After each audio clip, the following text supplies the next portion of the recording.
कबने अली तो सुनली कि सिगरेटो पिए लगला। अब दोंगे आए रही तो सुने थे कि लुका के सुरती खाता बा लेकिन गजो कहा थे कि बीड़ी या सिगरेट छोड़ के सुरती कब से धइला, बीड़ी या सिगरेट छोड़ के सुरती कब से धइला। और कुकुर नियर मुंह बना के पीपी थुकत आइला। सब नासा से बाउर हमरा सुरती लागे पिया आ कमन तो गलवा दिहरस तो कि ई कैंसर के बिया। मर्दा कहलस कि हमके राह बताओ बालू भैलू कब से ज्ञानी, हमके राह बताओ बालू भैलू कब से ज्ञानी। ये सुरती के खैने बहुत पुरुष ज्ञानी, सुरती से फुर्ती मिलेला, ज्ञान बढ़े चौगुना, होश बढ़ेला, जोश बढ़ेला, जन मिलेला चूना।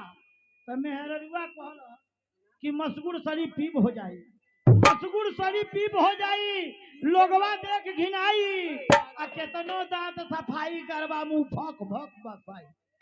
सुरती के जे पित्त घोटाई सरी पेट के हतरी अजियल मुश्किल होई राजा जहिया कैंसर पाकल।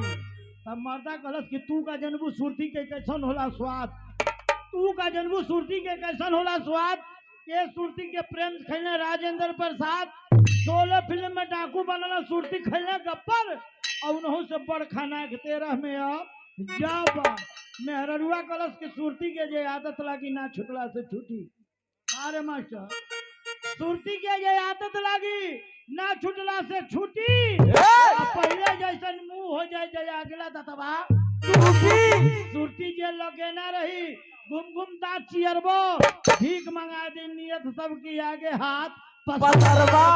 तब मर्दा कहलस कि तू का जनबू सुरती में 100 पे 90 मूर्ति आ जितने महंगा घी बिकाला उतने महंगा सुरती। सुरती खाना डॉक्टर मास्टर और चीफ मिनिस्टर पुलिस थानेदार वकील और जज बलिस्टर। मेहररुआ कहलस कि एक जने काथा सुना गइला सुरती खा के अब पित्त भइल के मुंह में लगना ये हर वो ताके कुछ न लौकत रहे उनके पित्त थूके के सुरता पर आई फूकी थूक जाना बाबा जी की कुर्ता पर। एगो है सुरती वाला एगो है पियक्कड़ और दोनों कहीं मारी मारा मचल भारी भदक्कड़ बोला सिया रामचंद्र की।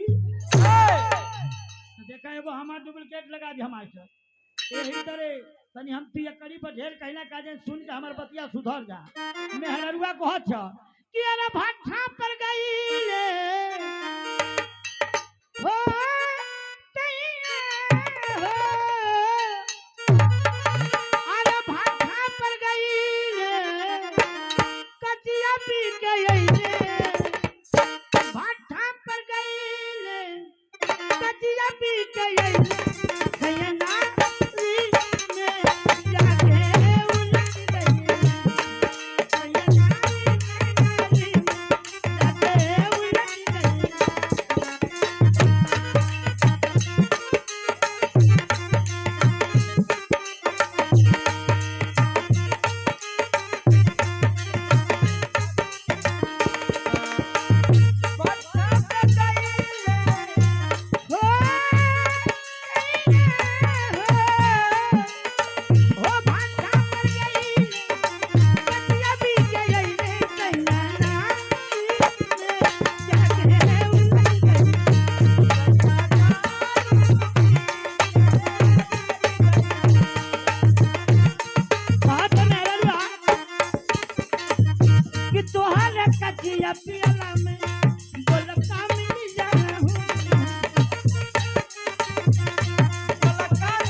देखो हमारी खातिर 5 रुपया के पुरस्कार लड़का हिम्मत बनले मानो तो ए मनीष जे के